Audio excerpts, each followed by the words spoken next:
What's up, board fam? Eric here, and we are back on the Geeks and Gamers stuff over here. We have a video. It's on Geeks and Gamers, but it's actually Ryan Kennel primarily in these videos. I've actually noticed that Jeremy isn't really doing the culture stuff anymore.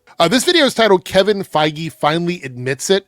I want to see where these guys go because we're still in Spider-Man land right now. It's a great week for Spider-Man. Let's see what they have to say. I know Ryan Kennel is everyone's favorite person to talk about. Brand New Day has already crossed $1 billion on its first Monday. Spider-Man Brand New Day becomes second fastest film in history to reach 1 billion, obviously only behind Avengers Endgame. It did make more than Avengers Endgame from a pure number perspective without factoring in inflation and everything. Factoring in inflation. Every time they say that, I want to bang my head against the wall. John Campea did a fantastic video on the inflation stuff. Excuse me. I was going to make a video about it, but John Campea made one recently, and I was actually kind of blown away by how comprehensive it was. A really good video on his channel where he talks about how ridiculous the inflation comment is, because it's like you're isolating just the box office inflation of these movies based on the ticket sales, and you're ignoring everything else. Quite literally, they're ignoring the production budget, they're ignoring the habits of people at that time, they're ignoring the cost of living, they're ignoring access to these movies, like whether or not you can get them at home within like 30 days, or if you could only see them in theaters. There was a time where movies came out and you could only see them in theaters. And then at a certain point, we started getting beta and VHS, but they ignore that because of inflation. It's kind of crazy. Stop talking about inflation on the box office. You sound really, really stupid. Over the weekend, and it also broke another record today, $47 million Monday. Wow. So that is the biggest Monday in history, breaking the record held by Black Panther, by the way. Oh, but shit. A little caveat for Black Panther, it was on a holiday. I think it was a President's Day Monday. That doesn't matter. But like you don't look at it that way. So stupid. Again, it's never like, oh, like so many movies break records on holiday weekends, but it's Black Panther. So caveat is like, how many other movies have come out on holiday weekends where they've had a Monday where they can make money on a Monday where it's a holiday since Black Panther? These guys are insufferable. So Black Panther had a holiday Monday in which it made, let's see if we can find it right there, $40 million. And February 19, 2018 was President's Day, so everybody had the day off. Time to fact check, as I love to do. We're going to look and see if any other big movies or movies that the studio suspected to be very popular came out on a holiday weekend with President's Day attached to it. So what he's trying to say is the only reason Black Panther did well is because of President's Day. So go back to 2018. Yes, Black Panther came out on a weekend with President's Day. You know what else did in 2019? Alita, Battle Angel. Sonic the Hedgehog in 2020 came out on a weekend with President's Day. Uncharted in 2022 came out on a weekend with President's Day. In 2023, a big hit was Ant-Man and the Wasp. Quantumania came out on a weekend with President's Day. Now, the crazy thing about it is this movie is the same target audience as Black Panther. So if Black Panther only made this money because it was a Marvel movie that came out on President's Day, then why didn't Quantumania make it? It's almost like there's a quality thing that we should be discussing, right? The Bob Marley movie in 2024 came out on President's Day, and another fantastic Marvel movie, Captain America: Brave New World, came out on President's Day, according to Google. So with those results, I would say that President's Day probably isn't the only reason Black Panther made a bunch of money on a Monday. Holiday, all that shit. So this was not a holiday. This was just a fucking Monday. Oh, and it made 47 million. Yeah. And international. Again, it's Spider-Man, bro. Right? Like, you're acting as if this is just some other random movie. It's not. It's estimated around 55 million. So if the international numbers are updating, it is over $1 billion already. Right. As of the time recording this video, it is almost 1.7 billion. Insane. Kevin Feige's speaking out about this a little bit. He sat down to do an interview, even though it's not his studio that made this movie. It is time to fact check again. It is, in fact, Marvel Studios, Pascal Pictures, Columbia Pictures, all worked on the actual production of Spider-Man Brand New Day. Sony Pictures released the movie. They distributed the movie. Kevin Feige has been working promotions for all the Spider-Man movies since the deal was made. The biggest interviews leading up to Spider-Man Brand New Day included Amy Pascal and Kevin Feige. So why are you acting shocked that Kevin Feige sat down to do an interview about the production of Spider-Man Brand New Day? It's almost like you think your audience is fucking stupid and they're not going to double check, or they're just as fucking awful as you are and you share the same brain rot condition. It's one of those two things, clearly. Part of the MCU. And Kevin Feige talks Brand New Day breaking records, Sadie Sink's reveal, and Tom Holland getting a restful victory lap before potential Spider-Man 5. They are absolutely going to do everything they can to bring Tom Holland back for another one. But there was some interesting stuff from Kevin Feige in this interview. Okay. Including this. Prior to this weekend, did you ever think another movie could open more than 300 million? Keep in mind, they have Avengers Doomsday coming out later this year. Correct. You know, so what are the expectations internally for that movie? I think that this movie surprised everybody, including the people that made it. I didn't, for all the reasons I don't think anyone did, because of COVID, because of beating the beating that theatrical took for so long. But COVID was always like a big excuse, and I do think to some form it's not an excuse. They've actually done studies on it. It's actually they've done studies, and they're doing studies on how culture and society changed because of COVID. Direct relations to that. So it's not an excuse. Would be saying, like, blaming Biden for everything while Trump's in office. That's an excuse. Like when they say, oh, but Biden, even when like all of the issues we're having with the economy right now are effectively Trump. They're all Trump, but they keep blaming Biden. That's an excuse. Saying that people's viewing habits change because of COVID is not. Just because I want to make sure I'm comprehensive with you guys, you know I like to look this shit up while we're watching these videos. An AP-NORC Center for Public Affairs research poll found that streaming has largely overtaken movie theaters as the primary way Americans consume new releases. Roughly 75% of U.S. adults reported streaming a newly released movie at the home in the past year, with nearly 30% doing so at least once a month. Only 16% of respondents reported attending a movie theater once a month or more. The reason why is the pandemic permanently altered theatrical exclusivity windows, shrinking the pre-COVID standard of 90 days down to 45 days or fewer. By the way, some of them are like super short, like 30, 32 days. Leading consumers to simply wait a few extra weeks to watch new films at home. So do you follow how that works, right? So COVID happened. A lot of people stopped going to movie theaters because they were shut down for a period of time. They came back. They shrunk the theatrical window, which then pushed things to streaming sooner.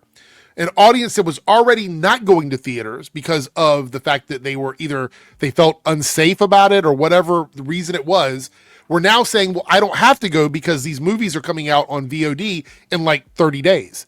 I could just stay home and watch it. And thus 75% of US adults now are streaming a newly released movie at home in the past year. 30% doing it at least once a month. That's a huge chunk of people. So when Kevin Feige mentions COVID here, he's not literally saying that people are afraid to go to theaters because of like catching COVID. That's not what he's talking about. He's talking about how culture has changed because of COVID. Because of these things. Only an idiot would read that and assume he means like quite literally COVID caused their movies to suffer. Only an idiot would think that. It changed people's habits a little bit. I think a much bigger reason for the theaters suffering the way that they have over the years is it's a multitude of factors. Oh, here we go. It's movies not being good. That's subjective. You can't prove that. You can't prove that because even when movies are well received, you would say, well, Rotten Tomato scores are fake. Metacritic is fake. So you can't prove that. So that's dismissed. But also people having so many other ways that they can spend their time and entertain themselves. Right. Whether it's just brainlessly scrolling on Instagram or so scrolling on Instagram has killed movies having big opening weekends. Got it. Next. Watching a YouTube video or whatever. Right, watching like one of your videos where you guys go to the movies sometimes, and then make these dog shit reviews about the films. Matter of fact, I would say if you could have taken a W on this one and be like, well, we've made so many videos about how bad movies are, people aren't going to movies anymore. But you just said watching YouTube. They could be watching me. And because Hollywood had proved to be so untrustworthy when it came to what is or is not quality entertainment, I think a lot of people just again, that's speculatory territory. Like you don't have any proof of that. More for them to get out and spend their time, paying money to go watch a movie. And no, we've seen that they will go to the movies. Like the reason why we're having these random movies that are big movies is people don't have a lot of money right now. You have to take a look at the economy and how people are choosing to spend their money. As a DJ working in the industry, I know what it's like with gig working and expectations from clients, right? I know what it is. It's changed. Since Trump has been back in office, especially this year, people do not have the kind of money to just spend on random things. You got to think of a family of 5, say for example, 2 parents and 2 or 3 kids, right? You're spending just to go to the movie over $100 on tickets if you're going in the evenings, right? So you're spending like we'll say 100. We'll say they're spending $100 to go to movies, right? Then you're also doing things like buying toys, like if they have, popcorn buckets or cups or hats or t-shirts or something, you're getting these things. Then you're also buying popcorn for all the kids. You're buying whatever snacks they want. If you're giving them snacks, you're getting drinks for everybody. We're talking like one movie for a family costing like very easily $200 to $250 to go on a night out. They're being more selective about the movies that they're seeing in the box office. This we do know. You can look at the economy, you can look at the numbers, and it is a provable thing. As always, I love to fact check myself. So we did have some studies done.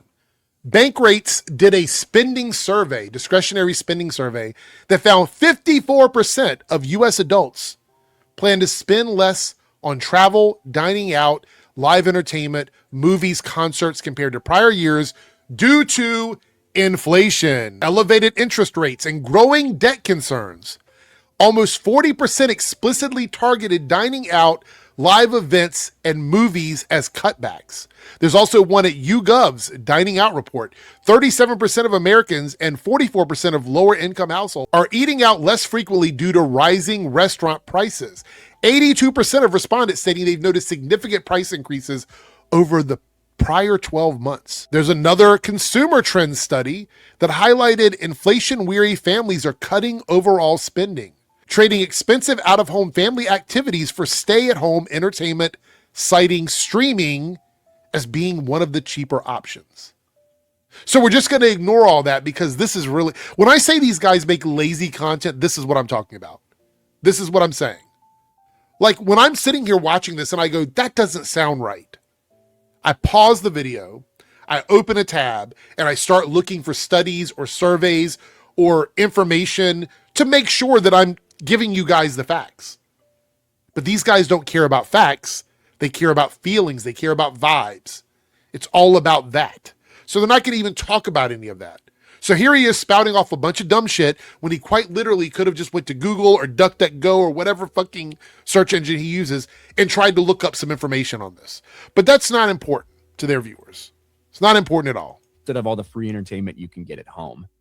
But then he says, but once the bar's been raised, it could be raised again, right? And then he talks about all the different records that have been broken. We did think things could increase, but the past 5 or 6 years didn't necessarily feel like that was the case. Yeah, no shit. The MCU's suffered. Yeah. Marvel's been so shit. We did not think we would ever fucking break that record. By the way, I've also debunked this in another video. It's on the Reloaded channel where I talk about superhero fatigue. The industry has suffered incredibly since COVID. We were down to like 2.1 billion when theaters came back. Prior to that, we were almost at 11 billion in 2019 at the box office, down to 2.1 billion. And we're finally this year back in like the 8 to 9 range in 2025 going into 2026. So we're just now getting back to that. So it's not even really about the fact that movies are shit. It's that the box office as a whole has suffered in sales. So it's been the average of money that's coming into Hollywood studios, box office, whatever you want to call it, has lowered.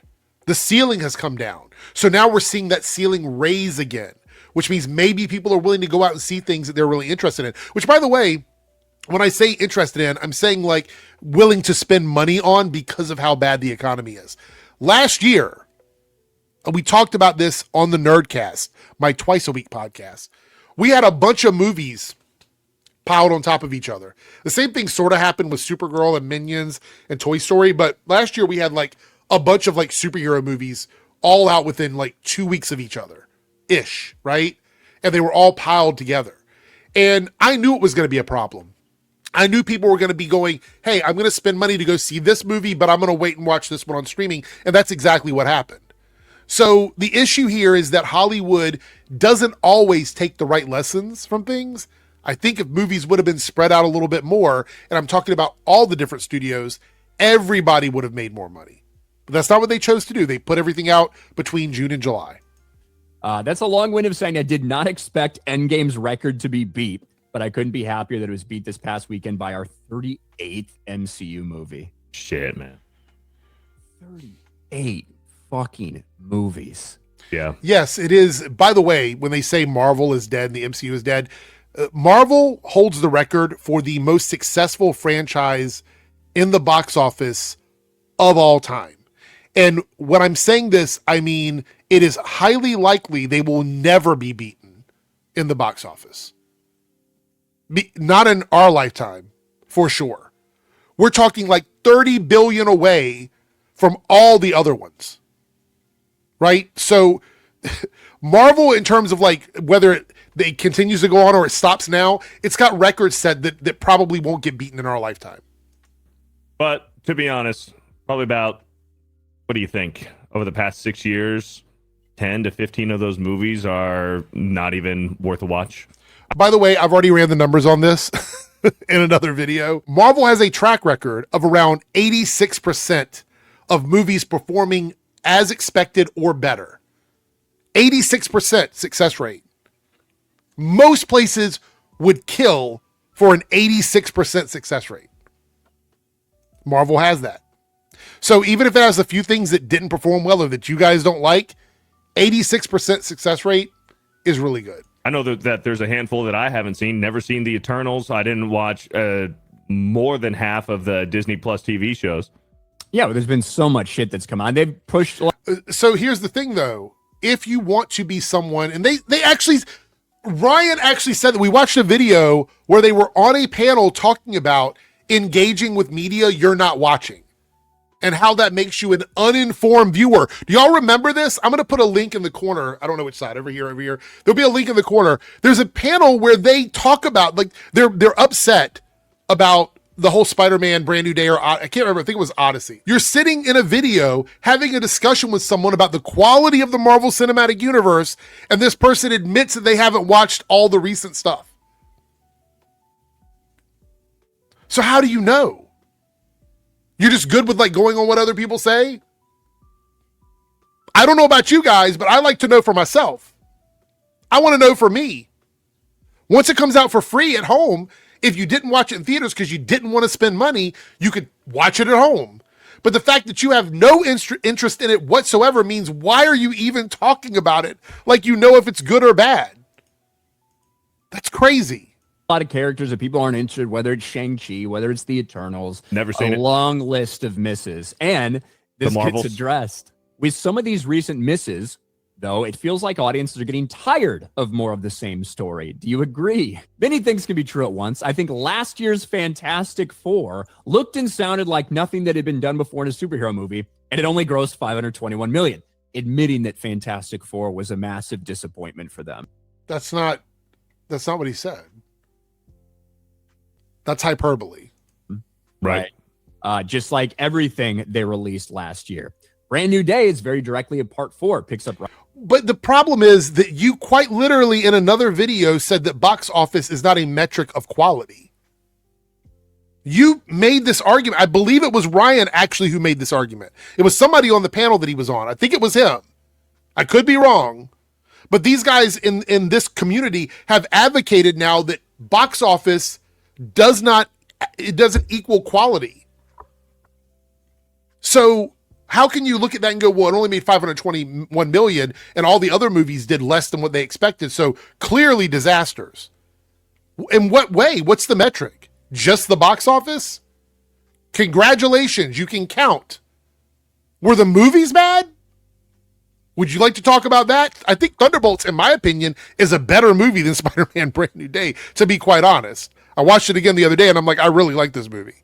But that doesn't mean it didn't make $1 billion. Right after the events of No Way Home, yet it tells a story that resonates ultimately about loneliness and the dangers of staying in our apartments by ourselves, looking at our phones. That resonates across cultures and the globe right now. And he talks a little bit about, hey, if there's this much excitement for Spider-Man, that could mean there's a lot of excitement for, Avengers Doomsday as well. And a shared universe is good for everybody, blah, blah, blah. And like, I think there's some interesting little tidbits about one, admitting that they've had a bunch of misses, which Kevin Feige has been open about. Admitting that. Okay, so if he's been open about the fact that they weren't what he wanted or how they didn't perform at the levels that he wanted to perform at, then what's the big deal about this interview? You said here Kevin Feige finally admitted it. So finally admitted it would make it seem like he's never talked about this before. I'm going to run this back, fam. And like, I think there's some interesting little tidbits about one, admitting that they've had a bunch of misses, which Kevin Feige has been open about. So he's been open about it. Okay, so finally seems like a bit of sensationalism. All right. Admitting that Fantastic Four, they thought they were going to do something new and different and ended up turning into a massive disappointment for them. But also the idea... He didn't say massive disappointment. That's your words, not his. He didn't say that. That not just with this movie, but also with Doomsday, Kevin Feige never thought they'd be able to top Endgame. Which is interesting. I think it tells you internally about their expectations for Doomsday as well. No, it doesn't. It doesn't tell you anything. You're speculating. Speculation and being told something are not the same thing. Like, you're just mind reading expectations based on what he said. But you have been so wrong recently, fam. He's been so wrong, Ryan, so many times recently. I don't think I'm going to take your word for it. Wow. I mean, it also, like we said yesterday, does this help affect Doomsday at the box office? And from my perspective, from what I seen in the theater when that Doomsday trailer played, people were just as ecstatic as they were actually watching the Spider-Man movie. It's just a question of, is Doomsday going to make money? And it's going to be nearly impossible for Doomsday to make money. But you're going to look at it and say, oh, nearly impossible. It's already selling tickets now. They said they've already made 20 million in some this was like a week ago. What are you talking about? Made, $1.7 billion at the box office. That looks on paper pretty impressive. But for what the movie cost and all of the advertising that the movie's going to cost, they're going to lose money on Doomsday. Okay. And you know this definitively. I'm going to do this thing over here where I type into Google and I try to see if there's any actual legitimate budget attached to Doomsday, because up until now I think there's only been one time where somebody associated with the studio has said the budget of the movie is this. It's usually analyst. So let me go see if anybody's actually said what the budget of the movie is, or if it's just analyst projections. I know what the answer is, but I'm going to double check just in case. Surprise, surprise, I'm correct again. Neither Disney nor Marvel Studios has publicly revealed an official confirmation on the production budget for Avengers Doomsday. There are numbers floating around like 400 million production budget. Those are all leaks. So none of it is official from Disney or Marvel. So I don't do Trust Me, Bro. And I think that they're expecting to lose money on Doomsday and Secret Wars. But what those two movies are intended to be is just to get the audience and fans reinvested into Marvel, and for Marvel to showcase to the audience that, hey, we're back on track. Like, okay, so if they're expected to lose money, then I will not see one video from you guys attacking the box office, right? If they're expecting to lose money, I guess there's no point in making videos talking about how they're melting down and in panic mode, right? Because it would be pointless if they're expecting to lose money. Kevin Feige said, the past 6 years, we fucked up. And clearly we were making content that didn't resonate with the audience. That's not what he said. Now we know who our audience is after the Spider-Man movie success. That's not what he said. And we are going to translate that into Doomsday, It's not what he said, because Doomsday is already done. So there's no translating it into Doomsday. Again, he didn't say that. Secret Wars, and the products going forward are going to reflect the first 3 phases of the MCU, and he didn't say that either. Hopefully Marvel's back. But Marvel, they currently have a $1.7 billion movie in theaters. Like, literally, what are you talking about? Where did Marvel go? Did they step out of the room for a second and then they just step right back in there? Like, what are we doing here? I think they know that they're cutting their losses with with Doomsday and Secret Wars. Yeah, we talked a little bit about it yesterday, but, weeks and months ago, when we knew Spider-Man was going to come out, I think everyone expected it to be by far the biggest movie of the summer. By the way, that's not true. Ryan Kennel made at least 1 or 2 videos where he doubted the movie would make money. I've already exposed him for this. Not really a question about that. But with Doomsday coming later, my expectation for both of the movies was like 1.5 billion. And for Spider-Man, it's going to blow by that, obviously. It is going to cross 2 billion probably by early next week sometime, my guess. But you've been so wrong about all of this. Stop guessing and just shut the fuck up. For Spider-Man and Doomsday, I expected both of those to end around 1.5 billion. And for Spider-Man, that would have been a massive success. And for Doomsday, that's something that likely won't even break even based on all the money that they've spent on this. That's bro math. If you guys aren't familiar with bro math, I talk about it quite often. It is unverified numbers. It's just them making numbers up. They don't have any more information than any of the rest of us. Thing. Right. So you would have 2 completely different perspectives on a $1.5 billion finish. I'll be honest, with this movie taking off the way that it has, it makes me recontextualize and wonder what Doomsday could do. Mm-hmm. I've never thought it was going to be a it's only going to make 700 million. It's not. It's going to be well over $1 billion. Yep. Whether it's successful or not based on its massive budget, that's the question. And you're right. But you've already said, like I pointed out in the other video, that success isn't about the budget. So I guess ultimately I think they'd be willing to break even and not make any money on it as long as it got people invested in the future. I don't know how well that's going to work, because guess what? The big pull for fucking Doomsday and Secret Wars is the old characters. Yep. Well, that's what it would have to be, because they're the ones that are currently in the MCU. Right? I mean, they're bringing Steve back because he was not in the MCU anymore. They're bringing Robert Downey Jr. back because the actor wasn't in the MCU anymore. That's the point. If they're going to do a reset, they have to use the older characters. So you're going to have to find a way in telling this story, not only to bring people in the theater once, but to get them invested on what happens moving forward when you're probably not going to be utilizing a lot of those characters. And you'd assume that Fantastic Four is going to be a big part of the reboot. And you already did Galactus in the first one. You already did Silver Surfer in the first one. Both from a different universe. That's what this thing is. It's a reset. Well, I say reset. It is a soft reset of the MCU. Not a reboot, but like a soft reset of the MCU. We knew that both versions of those characters were in another timeline. Bro, you're not even watching this. Why are you even commenting? Why is he saying anything? You're not watching this stuff. Now you're bringing in Robert Downey Jr. to be Dr. Doom in these 2 movies, and he's done playing. He will be done playing Dr. Doom after. We don't know that. They've lied about this stuff before. Secret Wars. So now you've done. He will be done playing Doctor Doom. You are correct with He will be done playing Doctor Doom. I've heard but some he stuff. might not be done. I've heard those rumors too. But so now you've already done 3 of the biggest Fantastic Four villains in 3 movies. 2 of them aren't even going to be Fantastic Four films. You're going to have to recast Doom or recast the entire Fantastic Four as a whole. And No, they don't have to. We don't know what's going to happen. If his Doom goes away and comes back looking different, there might be a reason for that. It's a comic book movie. They're not real people. Therefore, they can do all kinds of things with it.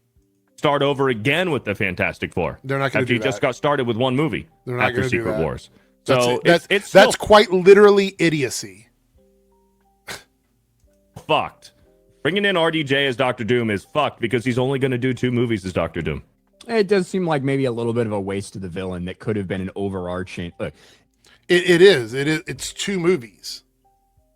It's 2 full movies. We're going to have 2, 3, 6 hours of story with him in it. And we have no idea how it ends. obviously, this was a panic move. This is a Hail Mary move for them. Obviously, even though you don't know. They were leading in with Kang. Kang was supposed to be the guy that was going to be an overarching villain that had multiple appearances and multiple roles. That didn't work out. And even if Jonathan Majors hadn't got in legal trouble, I still think they wouldn't have moved forward with him But you don't know that. because his character was rejected. You know, like they Quite literally, you don't know what they would have done. Like the crazy thing is sometimes Marvel's completely incompetent, then other times Ryan's like, oh no, they wouldn't have done that because it's Marvel. So which is it? Are they incompetent and they make dumb decisions, or is it Marvel and they know better so they wouldn't have done it? Quite literally, that doesn't make sense. they had to make that move. Well, Ryan, There's what I've something else. heard is that everything that we were hearing about Kang Dynasty for that Avengers movie is they just swapped out Kang and put in Doctor Doom, and it's the same fucking story and plot. How could that be?